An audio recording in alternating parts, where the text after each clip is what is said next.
A Toronto photographer who left the country for almost a year after being charged with sexually assaulting 4 women has been granted bail for a second time. This was the scene as Mark Holland left the College Park courthouse. City News first told you police issued a warrant for his arrest last summer and were trying to bring him back from LA, where he had been living for 10 months, posting photos of himself on Instagram. He was arrested at the border at Niagara Falls last week.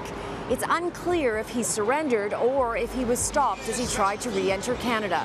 Holland is alleged to have sexually assaulted a model in 2016. 3 other alleged victims then came forward.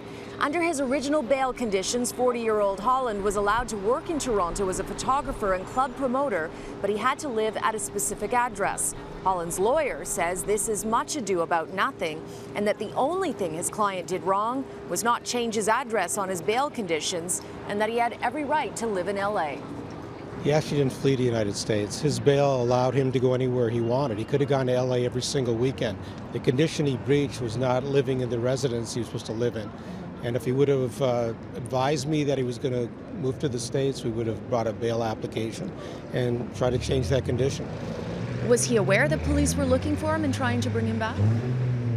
I think he was aware there was a warrant out for him for fail to comply, and he always intended to come back, and he did come back before any of his scheduled court dates.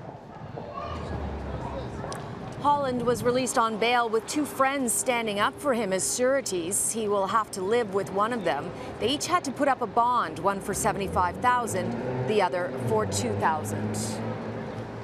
Now, Holland will have to abide by several strict conditions. Unlike the first time he got bail, this time he has to surrender his passport. And he can't be alone with a female unless he is in the residence. No contact with the complainants, and he's basically under a work curfew, which means he has to go straight home after work.